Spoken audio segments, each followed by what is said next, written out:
Good afternoon, everyone, and thank you for joining us today for our fourth webinar of this year, 2022. All of our webinars are specifically designed to assist support coordinators obtain the best outcome for your clients.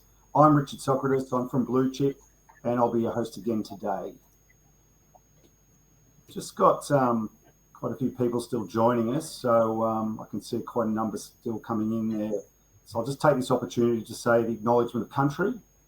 We acknowledge the traditional custodians of the various lands that we meet today and their continued connection to land, water and culture. We pay our respects to elders past, present and future. All right. Okay, I'll just give it a second just to see. We'll get underway. So on this slide here, our housekeeping slide, your screen should look like this on the right.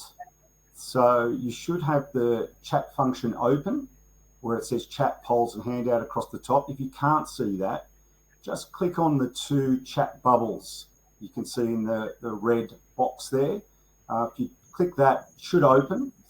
We have Jessica Ford, our marketing manager, who's always on our webinars, but she's always in the background, but you can actually see her today. There's Jess. She's got her pet peacock, affectionately known as BlueCHP, with her today. So Jess is in the background. There we go. Caroline said cute peacock. Really is. There he is. So if you do have any questions, or you're having any technical difficulties, you can actually private message. So at the moment, like Caroline wrote in the public area, cute peacock, if you actually just toggle that public to private, or when you're writing to Jess, at Jess, if you're having any technical problems, you can write to Jess and she'll help you there. Feel free to ask questions throughout the webinar. We probably won't get to them during the webinar, just to not disturb the presenters. But if they do see it, of course, they can answer it. However, we will get to all your questions. At the end, we'll have a dedicated Q&A. So please put them in as you think of them. The recording also, very important, the recording of this webinar and any of the handout material, which will pop up on screen, and you can actually collect the materials that we reference throughout. But if you miss it, or you do have to move away from the screen, you will get a copy of the recording, and that will be sent to the email that you registered on. All right. Okay, just a little on the two organisations that are presenting today. First, we have Scope Australia. So they've been involved with us since the first webinar. We thank them for that. We also deal with Scope quite a bit, Scope Australia. They're a leading and trusted provider of disability services. They're very well known in Victoria. They do have a plan to grow their organisation to offer their services throughout Australia. For example, earlier this year, they acquired DSA, Disability Services Australia, a large service provider that offers a comprehensive range of disability services. I think finally, and most importantly, they have great people, and you'll meet a couple of them today. We at BlueCHP love to work with them. BlueCHP, where I work, we're a Tier 1 community housing provider. We're not-for-profit. We're a registered NDIS provider of SDA. Our Guide You Home initiative is really where we start with a person, a client, and we build them an SDA home in a location where they want to live, with who they want to live with, and they also get to contribute to the design of the home. Just like any one of us that wants to build their forever home or their long-term home, they'll have a full say in the design of the home. And that's what makes us a little bit different. My advice to any support coordinator that has any clients in your caseload that you think are eligible or currently eligible for SDA, it's never too early to have a chat with us. Okay, to our speakers today. So we've got a good lineup, lots of expertise here. Marita Walker, she joins us again. Thank you, Marita. Fresh from holidays, ready to go. Marita is a former CEO, executive, but more importantly, she also co-authored the ILO Guidelines. So really, there isn't too many people that know much more about ILO than Marita. We've got Hayley Maxwell. She's the support coordinator manager at Scope in New South Wales. Joins us again. Thank you, Hayley. Linda Ward, general manager of service delivery for Scope. Linda will be injecting herself throughout the presentation with some expert comments, but she'll also be available in the Q&A to answer any questions that you have, so please keep them coming. Finally, we've got Charles Northcote. He is the CEO of BlueCHP. He's my boss. And really, there probably isn't too many more people that, one, strongly advocates for housing, all types of housing, community housing, but is also really an expert in community housing and very well known in those circles. So thanks everyone for joining us. What we'll cover today, yes, ILO and SDA is complex. What we'll try to do today is, as I say, it's for support coordinators and how to apply, to understand the guidelines, to understand ILO and SDA, but really to put it in effect to help your clients. So this is a how-to session. We'll look to how to connect the dots, and in particular between can ILO and SDA work together. We will do a quick recap on ILO. So we did do a whole webinar 3 weeks ago on what is ILO. There it is there if anyone wants to click on it. There's the webinar, so feel free to click there, and that will be for everything you need to know on ILO. Charles will talk about the housing crisis in Australia, and to get a bit of an understanding there. We'll recap SDA as well, and we also did a webinar earlier in the year on what is SDA, and it's available there as well. And then we'll look at a case study where we've created a person called John, and we'll have a look at John's story and how he might be suitable to go ILO and SDA pathways and other options. Okay, let's get started. So I'll hand you straight over to Marita to do the recap on ILO. Thanks, Marita. Hi, everyone. We'll just wait just a minute or two for a few extra people and we'll get underway.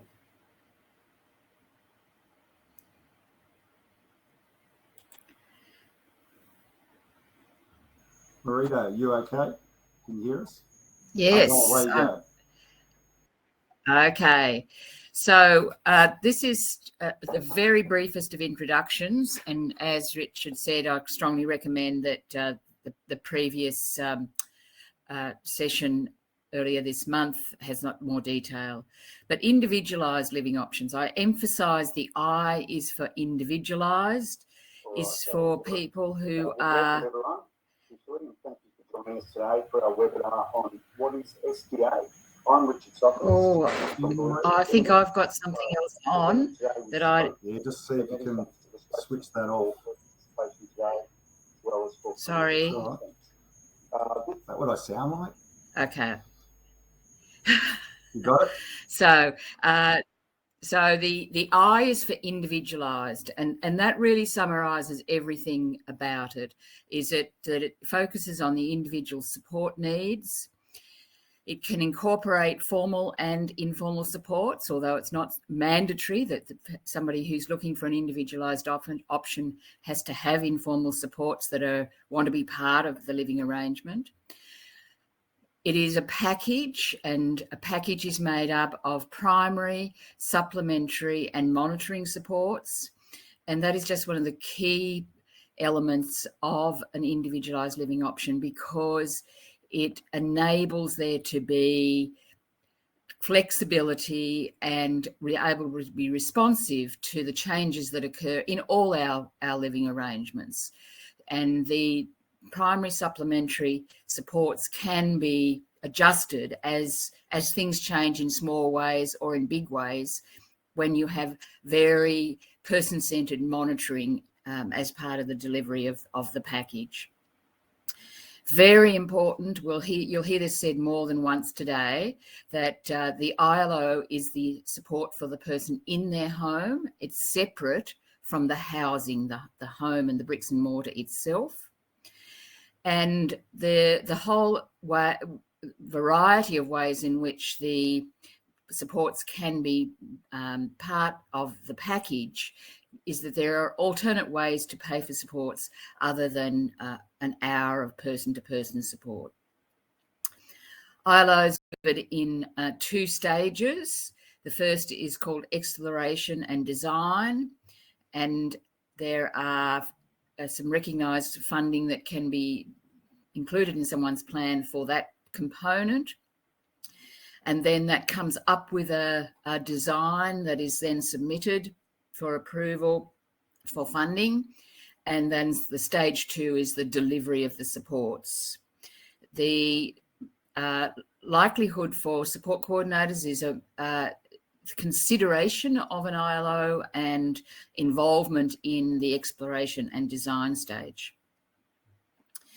So the ILO guideline is available on the link that's on this slide, and it's certainly was a link you can find on the NDIS website, and it's very much the starting point. If you haven't had much previous experience, I highly recommend that you look at the ILO guidance.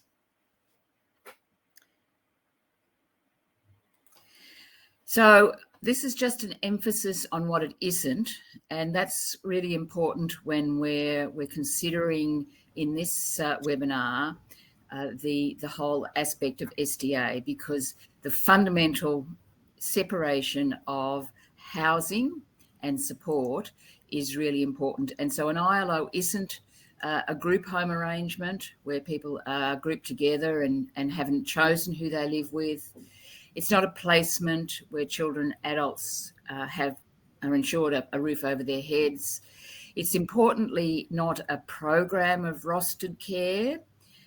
So that notion of 3 shifts a day across 24 hours and the focus being on having someone there, but not focused on who the person is and how they support the participant.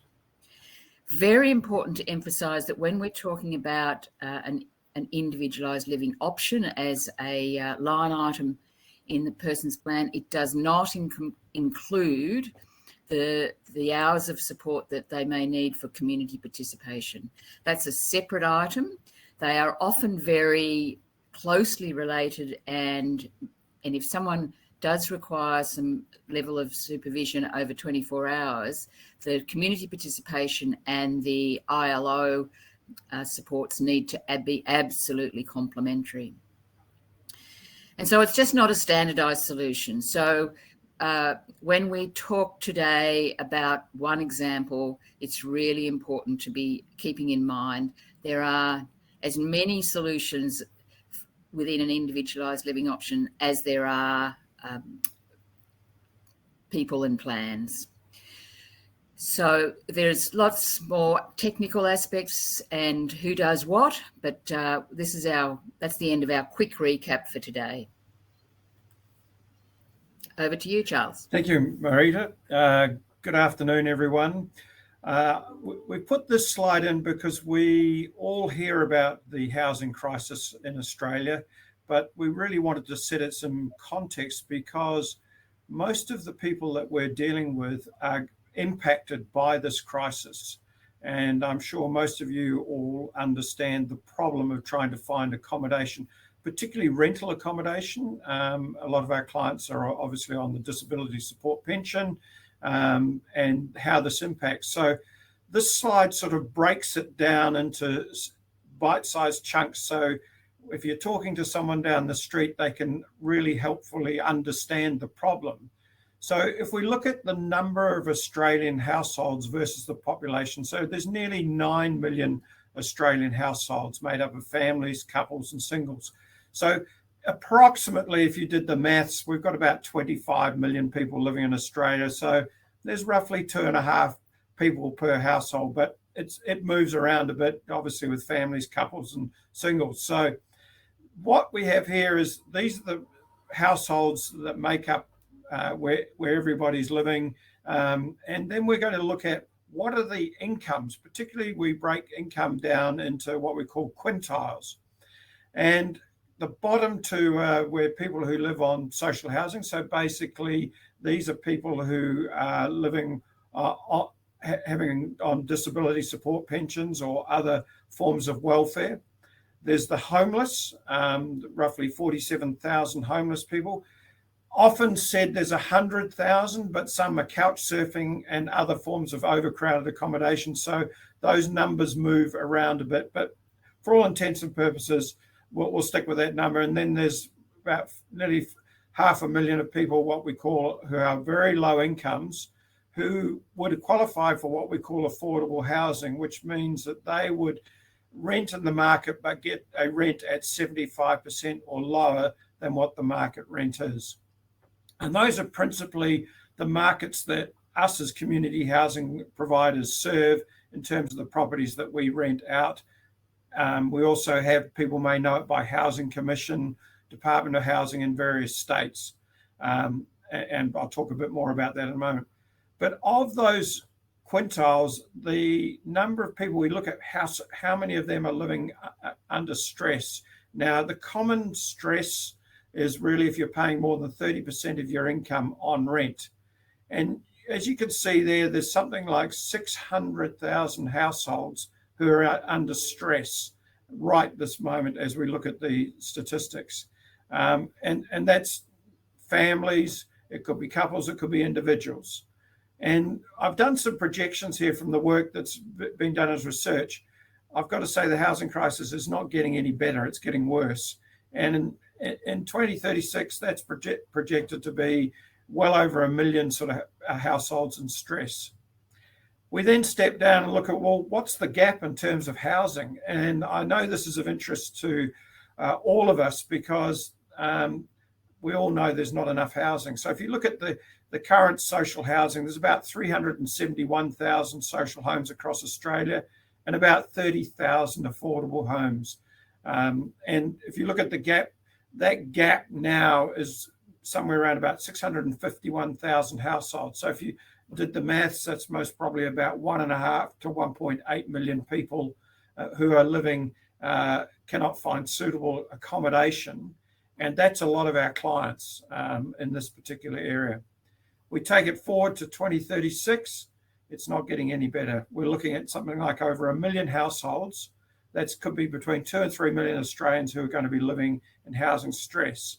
And it's going to take significant work to actually change that. So interestingly, if you just, a little fact is that when in 1996, the federal government stopped funding housing in a comprehensive way, we've now seen this gap rise significantly. And it's going to take a fair amount of money, maybe 35 billion, to actually fix the gap. But that's roughly equivalent to the billion a year that was cut out of the system over that period. So as you can see, we're nearly 30 years.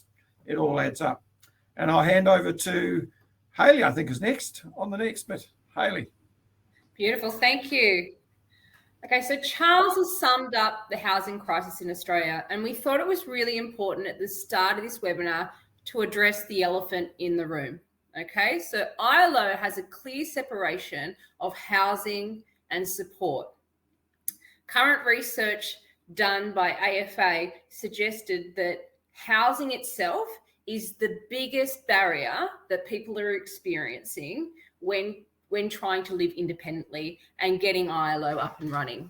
So this is where we've thought about how SDA can work with ILO. Now, SDA is not a solution for everyone. It is really only a solution for a small portion of people on the NDIS, so those who are eligible for SDA. So to be eligible, you need to have an extreme functional impairment or high level of person-to-person supports. Okay, so it's around 6% of the people are eligible for SDA. So again, there is still an issue with housing. So ILO is such a wonderful way to go when you're trying to get supports for people, but it doesn't take away that issue of finding housing for people. Okay, so what we're going to do is we're going to really explore what SDA looks like, do a quick overview of SDA for those of you that aren't aware of SDA, and I'll pass back to Charles to have a little look at that, and then we'll start looking about how we can interact ILO and SDA together. So again, this slide just looks at is just reiterating that there is a separation in the supports. We've got the ILO, which is the actual people coming into the house and supplying the supports. It's actually the funding for people to complete the support. And then the SDA is the house itself. Okay. We often get confused as support coordinators, and I know I did for a number of years, because a lot of support providers couple with SDA providers. So you can often confuse SIL as being SDA, whereas in fact, they're actually quite separate supports and separate funding lines. So you can actually enter an SDA home and have any other different type of support. You can have ADL support, which is from your core supports, just like a drop around support model. You can have ILO, or you could have SIL within an SDA home. All right, Charles, I'm going to pass back to you to have a little look at what SDA is. You're on mute, Charles. I thought I'd fix that one. Okay, I see Karen couldn't hear me, so hopefully she can hear me now.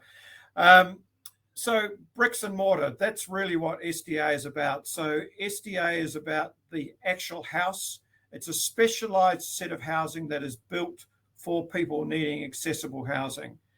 It's a long-term solution. We have clients that we're actually building and they're wanting to sign up for 60 years because they've got young people who are going into homes.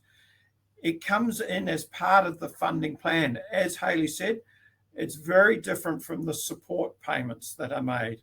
So it's completely separate, and it is paid directly to the SDA provider.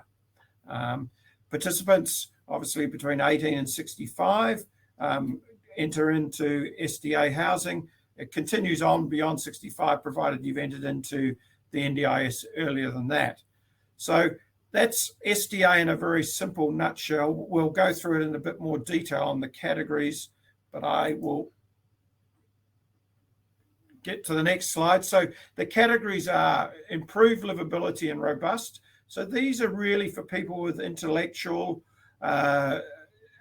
sensory type needs. Robust are those that have more complex and require a house to be able to build with more sturdy materials. This is generally in the reinforcement of the walls. So the plasterboard that you normally have on your house is normally about 13 mils. Here it's much, much stronger, and it goes by a name called impact check, which actually means that it's built for impact. So it won't crumble and break.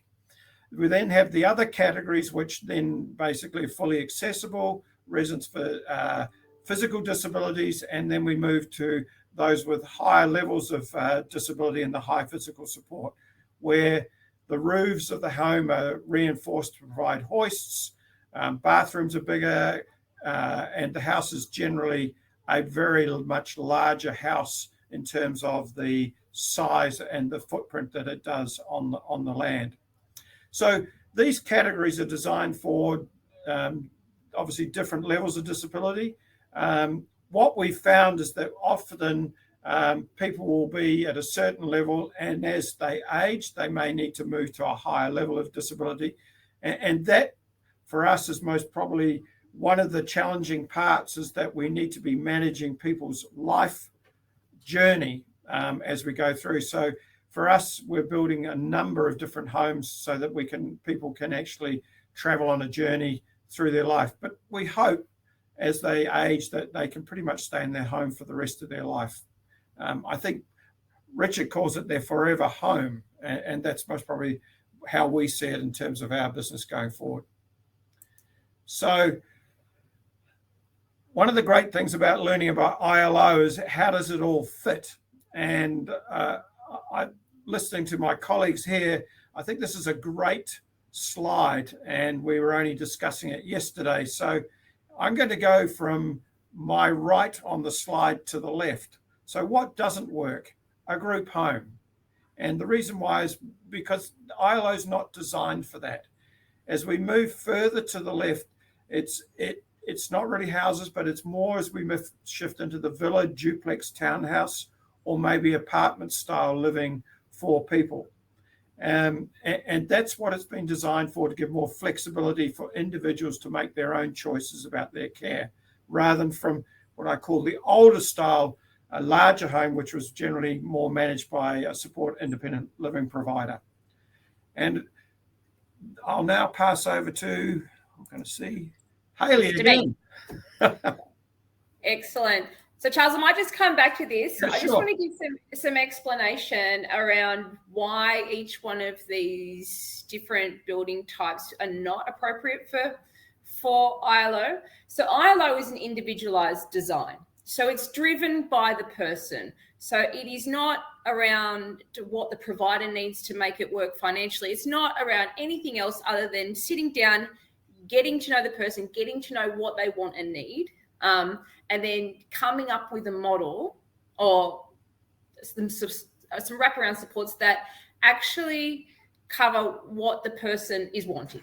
Okay. So when you're looking at a group home is usually run like a SIL.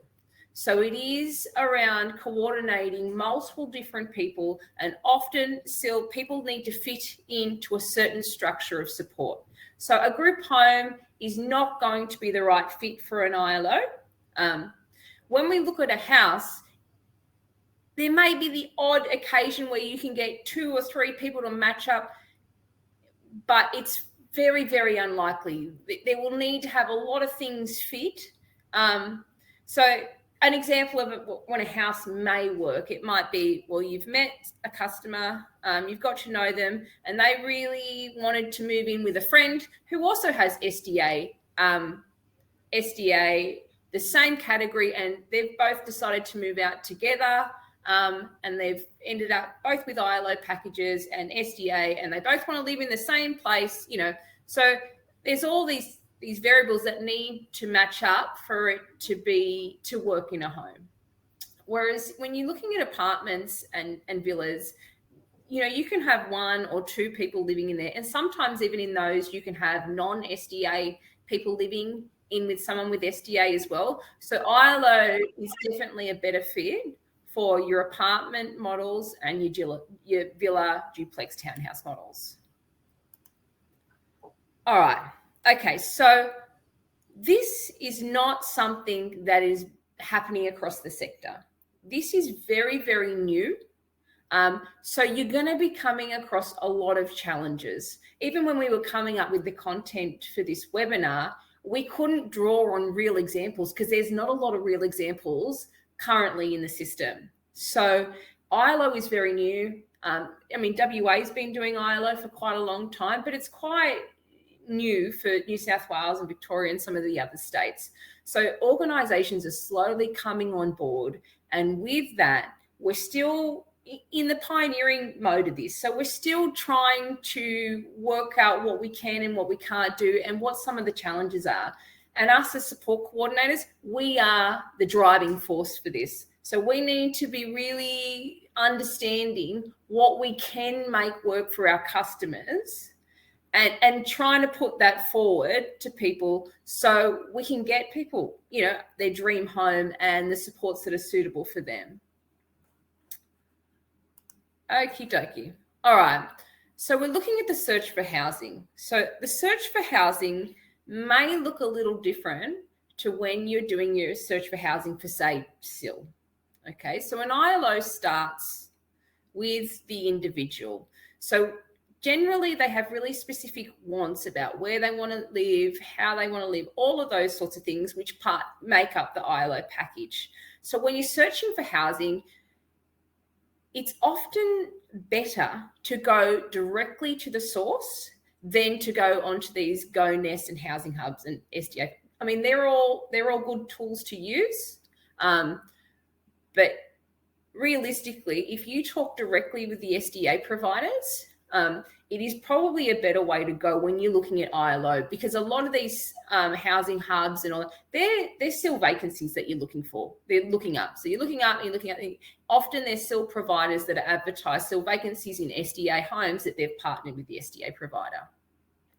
You do find the odd one that independently advertise on those things, those types of platforms, but it is far better to go directly to the SDA provider and talk about whether they have any housing that is not partnered with a support provider. So it's really important to know that it is separate, and you want to keep it separate because it gives the person some flexibility, and they're not locked into the house. They're not locked into the support provider. You want peace of mind that if the customer says, I'm not happy with my ILO provider, it doesn't mean that they have to move. It just means that they change providers.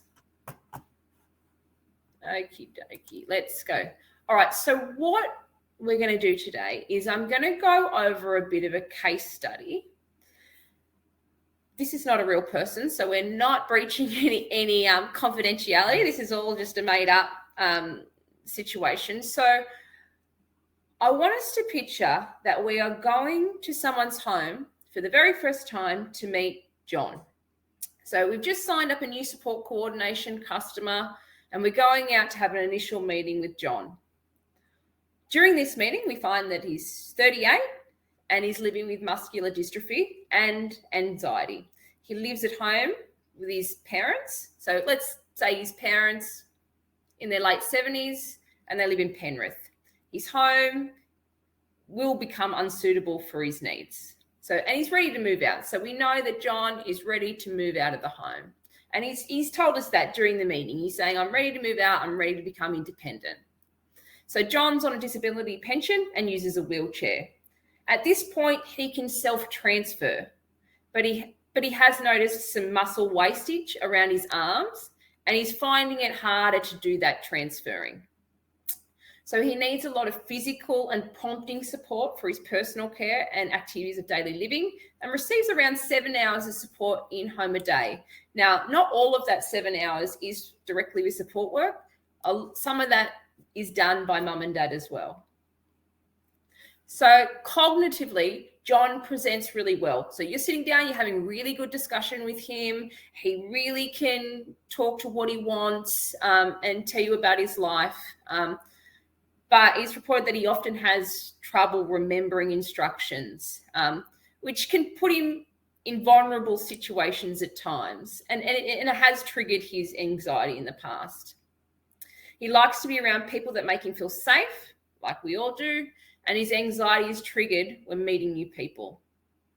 So John would like his own space close to his parents. He wants his independence, but they are nearby. He wants his independence, but he wants to live near his parents. So he wants to have access to his parents.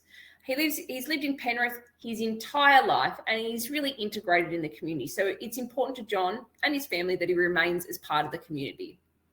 John's uncle also had muscular dystrophy and was in a group home at a young age and had a really bad experience in a group home. And that's left a little bit of trauma for both John and his family. And they have said he's never going to go into a group home. So we also know that he's been on the social housing. He's got his T reference number, and he's been on the list for social housing for years, but nothing's come up. And because he's on a disability pension and rentals are through the roof, there is nothing that meets his requirements for physical access within the house that he can afford in his price range. All right, so we're sitting down during this meeting, and some of the things that start to stick out to me as a support coordinator is he wants to move out. So that's the first thing that we need to start addressing. Having conversations around what that would look like. We already know that he has been on the social housing list, and private rentals don't have the physical requirements that he needs for his disability. So we know that he uses a wheelchair. He can self-transfer, but it's likely in a couple of years' time that ability to self-transfer is going to reduce significantly. So from this starts to go through my head, and I start to think, okay, so we know he has extreme functional impairment. And at the moment, he's using quite a high level of person-to-person support. So he's likely to be eligible for SDA. So during this meeting, after learning all this about John, I start to have conversations about whether they've had any discussions around SDA and if they want to know more about SDA.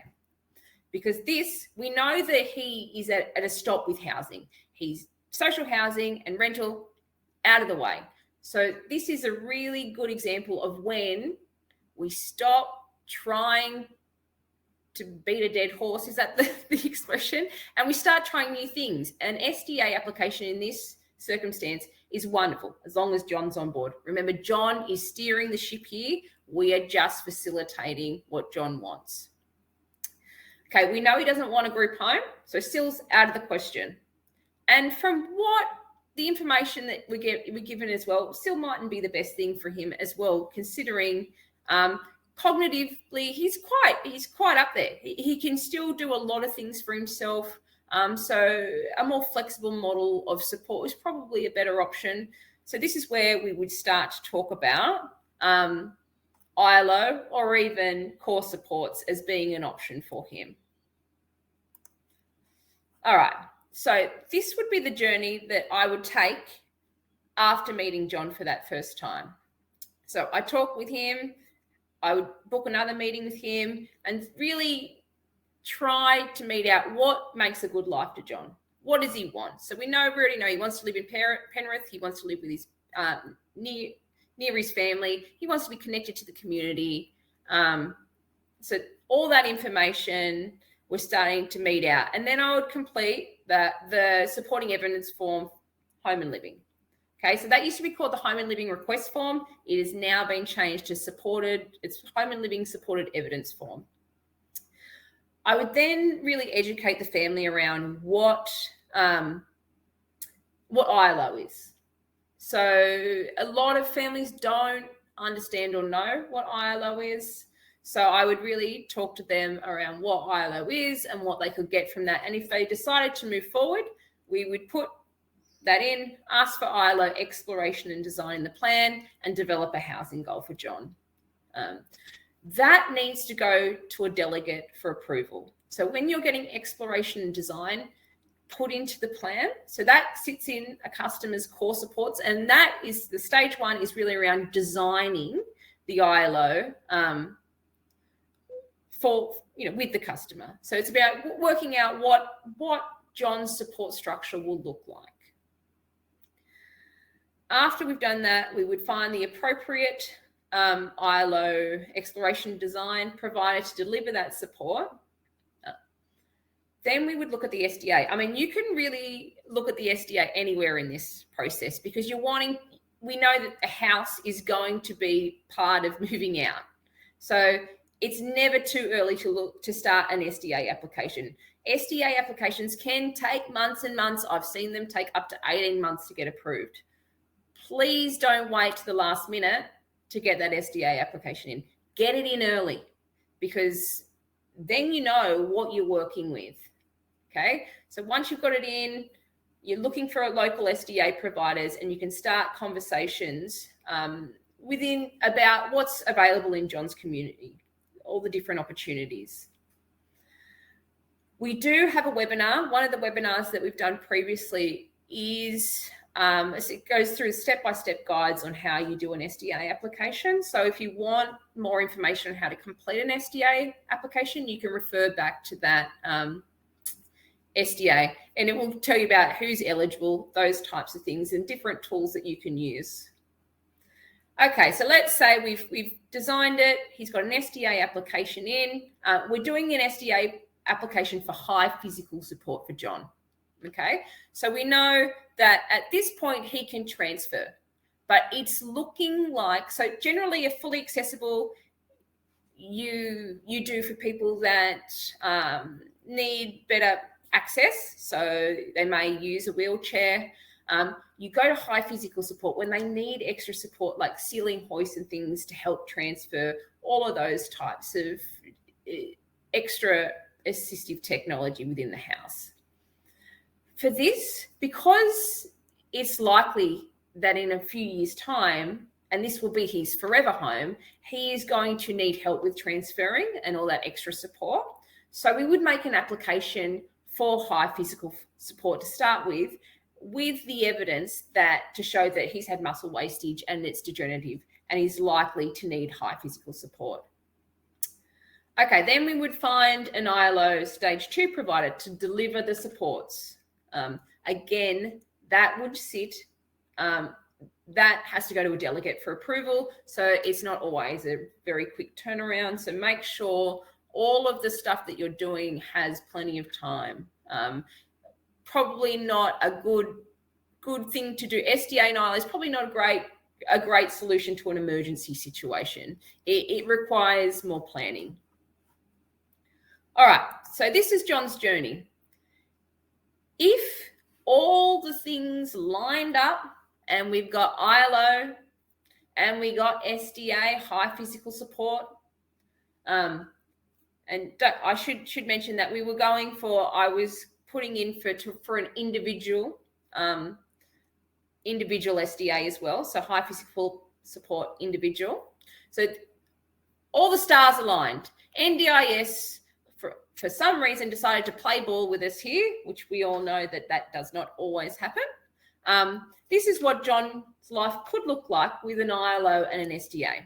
So now John has a team of mentors that assist John with personal care and activities of daily living. So we call them mentors in ILO because they're very similar to support workers, except they're generally a more close-knit team that's more personalised, and they can do like longer shifts.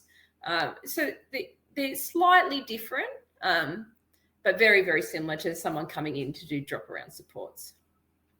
So John's got an ILO coordinator and a team of mentors, and they've worked with John and the family to get to know John's neighbours. So John is really well connected to his neighbours, and they come over for a cup of tea, and he goes to their house, and he's really starting to become part of the community. And John, one of John's neighbour actually owns a legal firm and has hired John to work in reception for 2 days a week. So John now has a job, and he gets a lift from his neighbour to work each day, well, for the 2 days.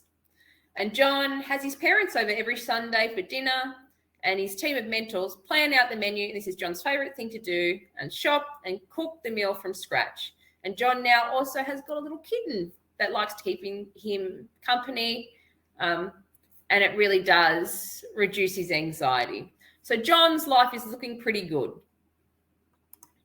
This is his house. Okay, so this is one of BlueCHP's SDA units. So let's make the assumption he got the individual SDA, and he got to live in this beautiful apartment, which I can tell you, if he was private renting on a disability pension, he would never get an opportunity to live in an apartment as beautiful as this. It would be a very different story when we're talking about private rentals with a budget of, $150 a week. All right, so what I've given you is all these wonderful things about when it all lines up magically. NDIS love to throw curveballs at us. So we have these wonderful plans of how it will work.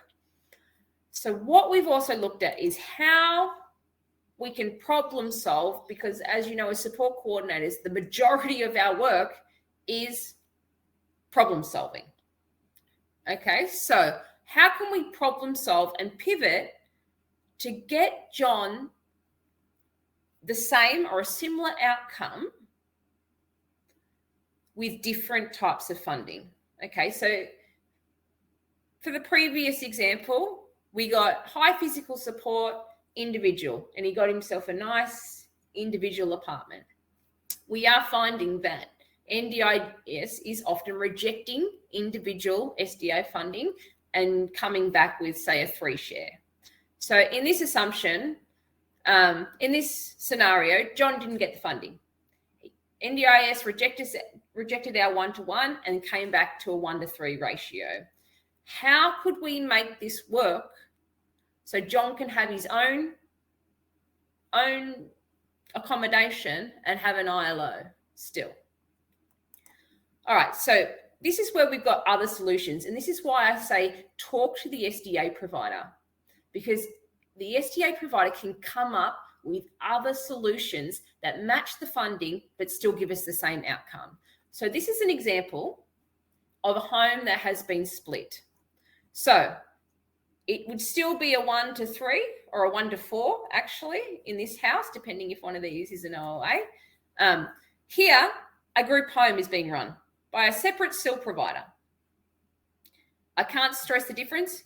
You would not get this SIL provider to provide ILO here, because then you will find you will run in a lot of trouble, and this ILO will just become part of the group home, which is exactly the opposite of what we're trying to achieve.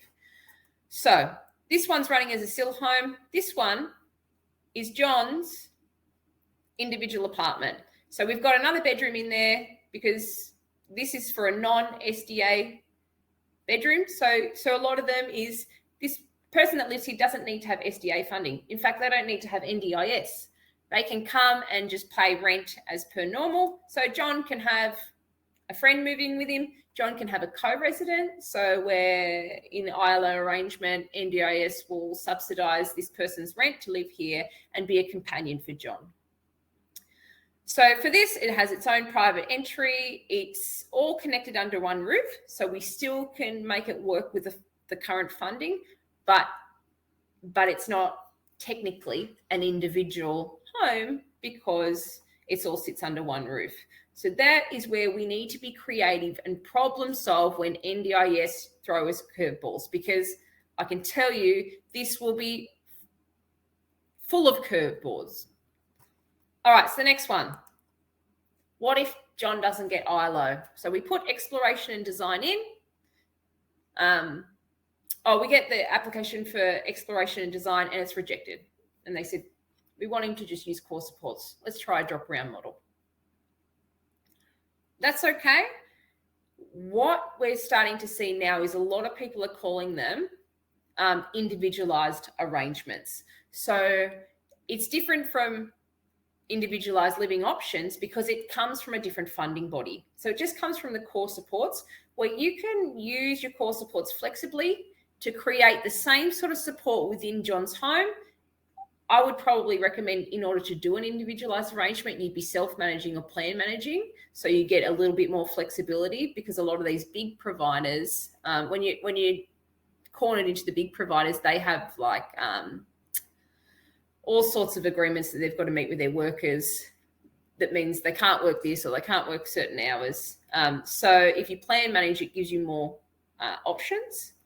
But there are also line items in your NDIS which can help you get that monitoring support that an ILO usually does. So there is non-support line items, and there are tenancy management line items that you may be able to use, and an organisation may be happy to use in order to get a level of monitoring to replicate that level of support that an ILO can provide. All right, so we're right at the end, and I think I've got 2 minutes to wrap it up, so I'll get through it. So the role of a support coordinator. First thing, we have robust conversations as early as possible with the customers around their goals and what they want. We need to be clear about all the home and living supports options available to the customer. So we're not just talking to SIL, we're not just talking to ILO, we're not just talking to core, we're making sure that people understand all the different ways that they can be supported when living independently. Don't make assumptions what is right for the person. I hear this all the time. I have so many meetings with support coordinators. Oh, they can't do that. Oh, no, that's not going to be right for them.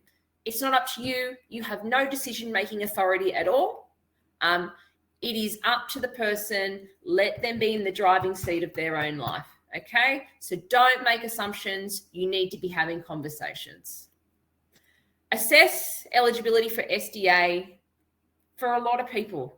Like if you haven't done an application, I mean, don't do an application for someone who's clearly not eligible. But if someone is like on the fence, chuck an application in, because if they get SDA eligibility, that is going to change their life forever. So if they're on the fence, get a killer OT and get an application in, because it could be really life-changing for them.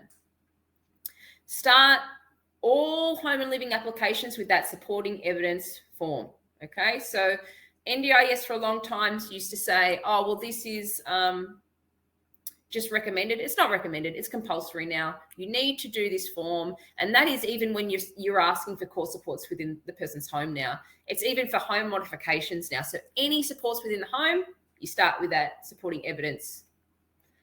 Make referrals to appropriate providers and provide information. So that might be your ILO provider, it might be your SIL, whatever home and living option. Also, you need to be assisting with the exploration of the housing. So the ILO provider isn't solely responsible for finding the house. So that is a collaborative effort between the support coordinator, the family, and the home. So work together. It might be our job as a support coordinator to make sure that we're collaborating together and we're all understanding who's following up what section of the housing. And it might be, for the support coordinator role, might be, well, do the SDA application, or look up what rentals properties are available, or do the social housing application, those types of things. And last, explore new ways of doing things. What is easy is not always the best. I know as support, we have these huge caseloads that we've got to try and meet. And often we go, okay, that's a ticker box, get that done, move on to the next crisis that you've got to solve today. When it comes to housing, that's people's lives. It is way bigger than a tick box for you. Please, just because it's not easy, doesn't mean you shouldn't do it. And last one is, NDIS is going to throw you curveballs left, right, and centre. Please don't give up. Just keep going at it, problem solve, and then hopefully you can come up with a great solution for the customer. Okay, that's all for me. I think it's question times. All right, it is question time. Thanks, everyone. I'll start, and I know, Marita, you have to leave, so when you have to go, please just drop out. But we've only got the 8 questions there, so I'll start with the first question. Hey, Melissa, glad you can join us. About ILO, is it suitable for high support needs or low? Who wants to take that one? Is Marita still there? Does she want to take it? Come off mute, Marita. Yeah, so there's quite a longer answer than this, so I'll try to keep it quite brief. It's not as simple as high or low. There is so I would refer you to the ILO guideline. It will talk about there being a benchmark of 6 hours of support a day, but that's not necessarily 6 hours of person-to-person support. And keep in mind, it's separate from community participation. But it might be that someone needs 2 or 3 hours of direct support, but then they also need some problem solving after hours or some availability at short notice to ensure that crises that come up can be addressed. So if we use that language of low, medium, high, then medium is the best answer. But it's not to say that there aren't people who have quite high support needs, but that they are able to be managed by a package within the framework of an ILO. So that's the best I can do in a short version. But it's really about working with the person to think about what they want their life to look like and how might a range of different supports enable them to live that life with the people that they want to live with in a home and a place that they want to live. Thanks, Marita. Anyone else happy with that? Move along. There's the next question there from Steph. Hey, Steph. Since it is individual, should a person who is eligible for ILO and SDA together not be able to live with another person of their choice, whether or not that person has a disability or is not eligible for SDA?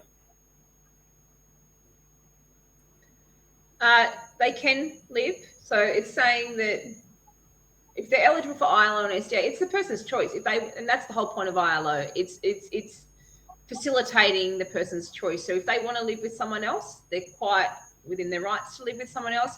We did look at that model. A lot of, if they want to live in SDA, there are providers that will allow non-SDA people to live in rooms within that facility or house or whatever. So you can have a non-SDA person living in an ILO arrangement, whether they have a disability or not. So you can, if there is two people that want to live together and they've both got disabilities, they can live together as part of an ILO arrangement and share support. But the whole idea is not driven by a provider saying we're going to couple you together and you're going to live together like we often see in group homes and SILs. It is driven from the participant. So if they have gone, I want to live with Judy, and Judy's my best friend, and Judy wants to live with them as well, but you can have them live together. And if Judy's not SDA, that's okay as well. You just have to call around and find the appropriate SDA provider and the appropriate resident that will allow the non-SDA person to live. Yeah, we've got a similar question here. I'll start with the last sentence there. Are SDA providers going to allow a non-SDA funded individual live in that home? We're an SDA provider at BlueCHP, absolutely. Now, Charles, is it mandatory that an SDA provider has to allow that? I mean, the NDIS has prescribed what the rent will be, the market rent and so on, but can SDA providers not allow that? Usually it comes down to the financier. So the problem with the provision of housing, it amounts to a financier or a funder or an investor or superannuation fund is looking for a level of return, and depending on the income coming into that house will really drive the outcome. So Hayley's point about individuals can live with non-SDA customers is absolutely right. But the way we deal with it at BlueCHP is you start at the beginning. Don't start by trying to find a house which is provided by an SDA provider, because they'll be just looking for SDA clients. You actually have to design the house and the rental streams that are flowing into it to make that actually stack up so that you can then build and deliver that. So that's predominantly what our Guide Your Home process is. Start with the client at the beginning and then work your way through that to ensure that it's feasible as we go forward. Okay, I think that answered the question, Joanne, but let us know if there's more there.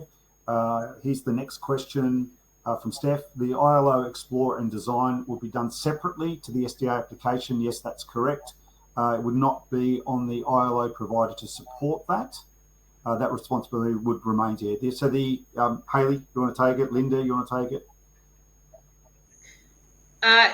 Yes. So this is where there isn't clear guidelines of where the housing responsibility sits. I mean, sometimes the support coordinator may be doing the ILO as well. So, because you can, again, I would be using, when you come into ILO exploration and design, I'd be using people that have a really good understanding of ILO and how to do that. But here at Scope, our support coordinators are trained to do exploration and design. So in that case, the support coordinator, they'd be in charge of doing the SDA application. But as a general rule, I would say an SDA application would sit with the support coordinator, just because they have a much broader understanding of the customer, and will know and be connected to all their therapists, all of those things. So I would say that, in my opinion, the expectation would be on the support coordinator. Marita, Linda, would you have anything else to say to that? I guess my point is that support coordinators aren't exclusively the group to be doing explore and design, and I strongly encourage families to look around for peer groups and peer supports, or other families who've assisted their family member to have an individualised arrangement. So it's not exclusively the domain, and people with their explore and design funding can look around and and make sure that whoever is doing explore and design actually has a good experience and a knowledge and has a very strong focus on hearing the voice of the person, which is, I can see that in a question further down the list. That is absolutely the crucial thing to help the person not just think about what they know already, but think about things that that they may not have already thought of, and be looking at what they want their life to look like, not the recipe and the menu that might be the ones that are things that are well known. Okay, thank you. Well, I'll move on to the next question. How does ILO fit into the new home and living assessment process? If trying to use SDA, I think that's meant to be and ILO, seems a bit overfunded and difficult to get from the NDIS. Yeah, I'm hoping, again, this is all very new. There isn't a lot of people that are getting ILO and SDA funding at the moment. But now that the SDA approvals are sitting with the sitting with the home and living team as well, I'm hoping, this is not coming from a whole heap of knowledge. I'm hoping that process will be easy, because generally often an ILO can be funded lower than, say, a SIL, and you can use that as a bargaining tool with your SDA. If you're coupling SDA with ILO, it's going to be a cheaper option than going into a group home and doing an SDA SIL model. So I don't know if I've answered that question, but I'm hoping that it's going to be an easier process. I just don't have. I can't talk. It's not really new, because the same process of requesting your stage 1 design, getting your design in through the ILO service proposal, and then having stage 2 funded. It's all within the scope of the home and living panel. So that's not something that's changing.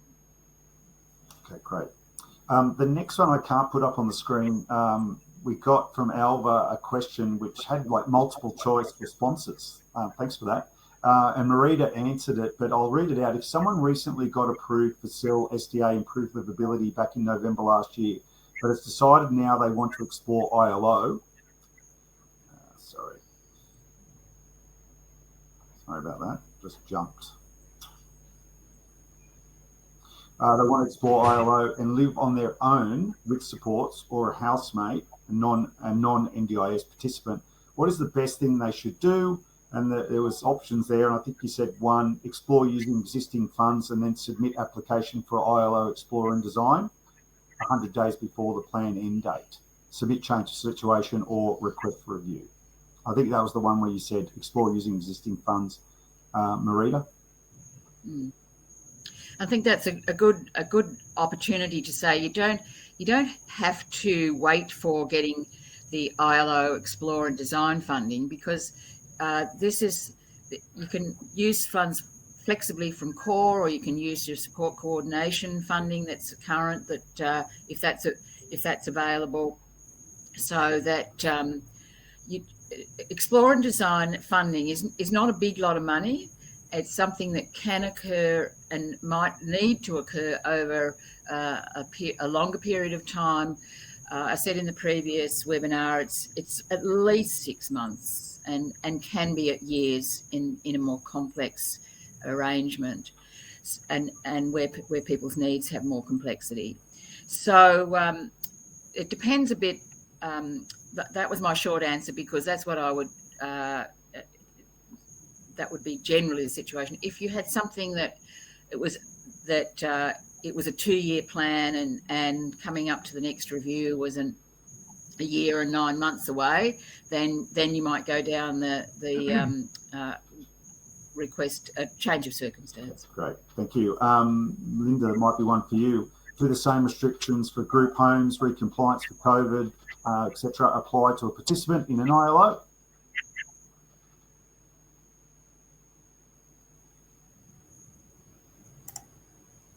You're on mute. I would say no, given it's the person's home, the same restrictions would apply that any person living in their own home in the community. Well, Yeah, good it's It's result. not a group home, so we can't simply say they would apply. Okay, great. From Lynette, is there, the same question popped up again in the last ILO presentation, searching for an ILO provider. What's the advice? Google. It's hard. Yeah, it's hard. There's not a list, but the advice I gave last time was that to think about who's in the person's life already, and is there a provider that knows the person well, has a stated vision for them to be solving people's problems and to value people's choice, and work with them in a partnership, then go and talk to that provider and see if they are willing to work with them to enable the ILO that they would like. And I think you're absolutely right, Marita. I think that, I mean, I know in New South Wales and in Victoria, there's a lack of ILO providers doing particularly the stage 2 supports. We're often getting people ring up and ask us, you know, who's doing it, and there's only a handful of people that are officially doing it. However, I think as support coordinators is part of our duty, and that's what we've been doing. Scope's been doing a lot of webinars with providers and with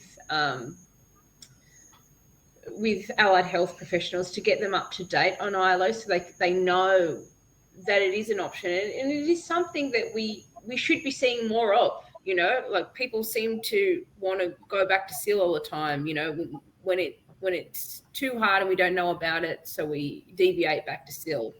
So I think it's part of our job is to learn about it and make sure we're talking to providers and saying, hey, is this something you considered? These are the things that you could do. And particularly with the smaller providers, you know, some of your independents and things like that. I think it is part of our role to make sure that people are aware of it so we can get the best supports for our customers. Okay, thank you. Here's one. Does ILO cover 24/7 support requirements, sleepover, etc. from mentors?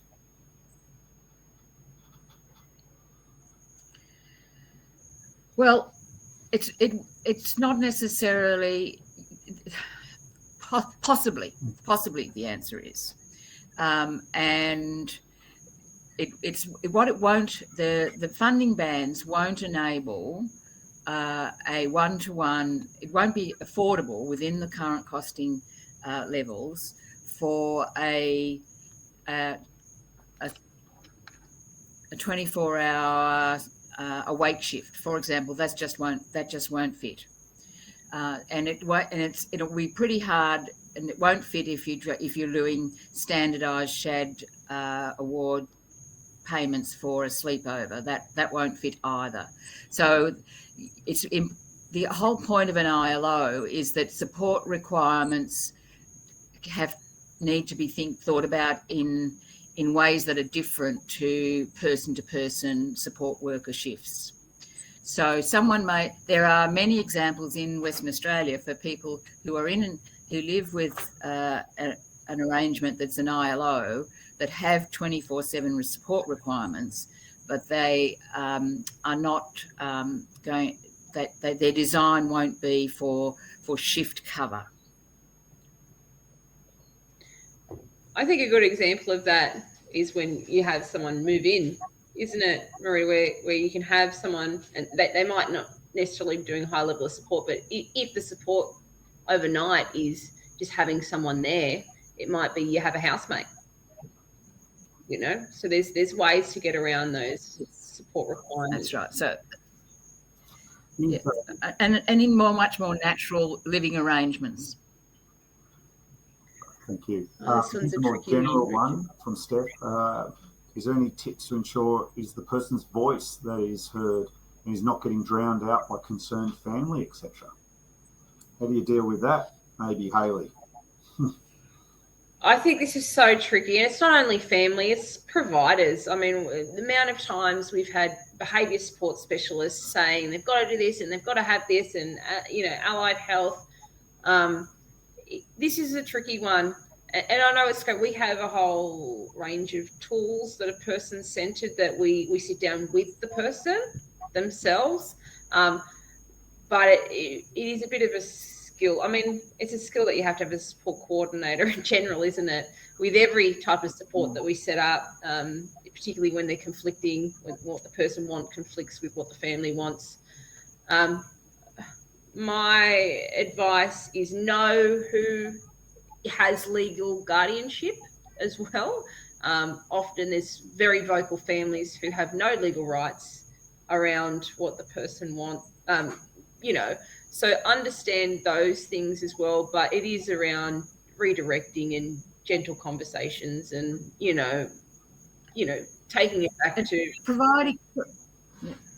And the one other thing I'd add is about linking and providing encouragement and opportunity to look at what other people and other families have done. Family to family is the way in which those sorts of concerns can be reduced over time. There's no magic bullet, but looking around for families for whom there's been a different outcome, and it hasn't. They've been able to put things in place that address the concerns that families mostly rightly have. And Marika, it's Charles. I have to agree with you, because a lot of the work we've done here in Sydney and we've used family to family for people, particularly just like their supports, getting the housing design, that bit right, and people can then staircase off other people's knowledge about what's happened and what's worked and what they'd like to achieve. And we always center it back to that center point of the client, but that family experience is quite important as a reference across to build knowledge. And part of that is why exploration can take a year or 2 years, is getting everyone comfortable and happy with what it will look like in the end. When it's a fast, move that people want to be out in 2 weeks, that's when you're going to have a lot more concerned family members than if it's a slow process that they can see that has been planned and managed well. Then their concerns will. Segue to this one. Is there a rough time that may dovetail into this? Is there a rough timeline for the ILO process? I think it's different for everyone, really. Are we talking about the ILO timeline? I mean, we're talking about the NDIS timeline. Yeah, not sure there from Sean. Yeah. Yeah. In terms of the planning, I mean, there are conversations you have early on in the piece. If it could be a 2-year process where you're starting, someone's 17 and they want to move out at the end of when they're 20. I don't know. That's probably a bit long, but it can. No, it's not that. Not too long. That's the best. They're the best outcomes when you start thinking early and looking at what brothers and sisters do that don't have disability. Those processes can be as long as 3-5 years. I can tell you, when it's a short timeline, like we've had people come to us and say we want an ILO, but we've got to be out in a month, and it's like that. You're just doing emergency sort of crisis management in that, and it's not really. It's just not going to work. And in that circumstance, if they ended up doing an individualised arrangement as opposed to ILO, and it was something that was very rushed, but they already had a few things lined up, or they already had their accommodation, they already had a few things. But yeah, generally give it a good time to plan. If you want it to work and want it to be successful and everyone to be comfortable, the good lead up time is more appropriate. This one here sort of segues off that. Can a participant be approved for MTA while waiting for ILO approval? The client is at risk of being homeless. So obviously this does happen with SDA. Can it happen with ILO as well? I say can happen. It does happen, can happen. Yeah, I think with this, you've got to remember there is a clear separation between the housing and the support. So even if they get an ILO package, they still won't have a house. So if you can use an MTA while waiting for an SDA. And then it's just whatever support is in the house. But yeah, I mean, we find this all the time. An ILO is going to be a nice arrangement, but there's no, they're in hospital and they've got to get out. Yes, an MTA with some supports might be a good interim solution while you're doing some appropriate planning and buying you more time to plan an appropriate ILO. And I'd probably prefer that than what we're doing as a current solution. We're finding now people are just going straight into a SIL home. Oh, there's a vacancy there. Let's get them in. That solves that problem. Tick, move on. And I guess the MTA would start with a housing goal as well. Yes. All right. Quick one here. Do we have any stats on how many people have ILO Stage 1 and ILO Stage 2? Is there anything published? There was recently. There was that report. Linda, you had a report that you were showing us that there was... Yeah, it's a report from Empathia, and it does give some of the figures. It's a report back in February of this year. It's called ILO and Where We're Going. I'll find the link. All right, and we might be able to share it with everyone. I think the report was basically saying a large majority of the ILO Stage 1 and 2 are sitting in WA at this point. 74%. 50 million was spent last year on ILO. 74% was in WA. And last year there were 522 people who received exploration and design. So that's in that report. I'll get the link and we can share it. Thanks, Linda. But it is February, so I suppose it's 4 months behind. I've got the last one here from your former colleagues, the Scope people. Monica writes, here we go.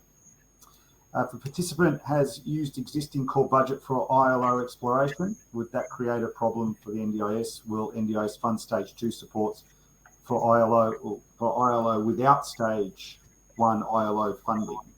Sorry, I don't know why it jumped off the screen there. It wasn't my doing. Yes, it's not mandatory that you have NDIS funding to undertake Explore and Design. It's mandatory that you undertake Explore and Design. So if you've done that with different funding sources, that's fine. It will still boil. It's a second delegate decision about approval of Stage 2. So if you've got a really good design and proposal, and all the evidence stacks up, then it's not mandatory that you've used Explore and Design funding to get to that point. I think to add to that, Marie, I think it is probably safer to get the exploration and design, because that's a delegate decision as well, whether it gets in the plan. So, I mean, Marita, is it a sure thing if they've got exploration and design? Does that mean it's a sure thing to get the approval for ILO Stage 2? No, they're two separate decisions. Okay. But from your perspective, if a bit safer, that means somebody's already looked at it and said that this person's a prospect. There's a real prospect.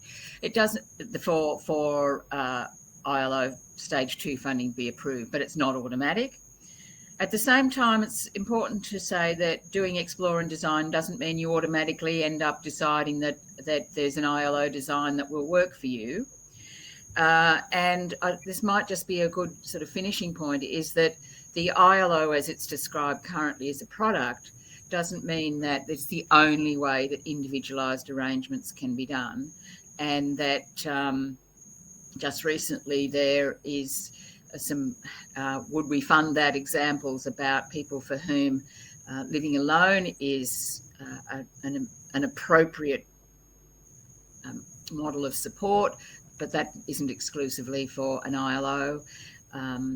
funded within the ILO funding band. So if the ILO, as it's described, is a product that's there, but it's not the only way in which people can have be funded for an individualised arrangement. And so within WA, there are some arrangements that have been highly individualised, but don't currently fit within the framework and funding bands for ILO as it's described, and they are still very individualised arrangements and meet all the criteria of reasonable and necessary for the funding to enable them to continue those individualised arrangements.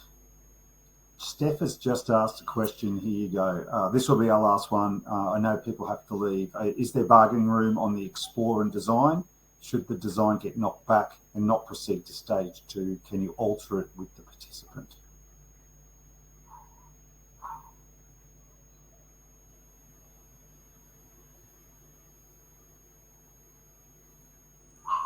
So, Marita, did you want to that?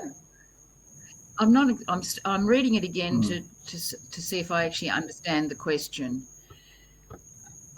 Rather than bargaining, I think you just have to say that it goes back to the usual processes that as support coordinators you're all very familiar with about review. I don't think there's another. I think that's my best answer that I can do, because I'm not confident I fully understand the question. Yeah. I think you're saying if the design gets knocked back, not re-alter. So we don't ever alter the design. However, if you get to stage 2 and the design that they've come up with doesn't get approved, that we put way too many supports, the NDIA says it's not reasonable and necessary, then there is the opportunity to go back and redesign it, but with the customer, has to redesign it to come up with something. Like NDIS might say, we're not willing to fund $200,000 or whatever it is. We don't think it's reasonable that you have, support staff in there this period of time. There is an opportunity, there should be an opportunity to redo that service proposal. But again, that is driven by the customer. You can't just be making decisions saying, we'll cut that. It is going back and re-looking at the design to see if, NDIS, if there is places that you can look at to get maybe the same level of support, but do it cheaper or whatever. All right, everyone, I think we'll leave it there. Thank you to all our presenters, Charles, Hayley, Marita, Linda. Thank you to Jess behind the scenes. And most of all, thank you, everyone, for joining us. Stay tuned. We'll be back in a month or so. But if you do have a topic that you'd like us to cover, there's the Peacock, there's BlueCHP and Jess. Please send us a note if there's any topic that you'd like us to cover. As I said, the recordings will be sent out at in about an hour or two to the registered email. Thanks, everyone, and see you all again soon. Bye-bye.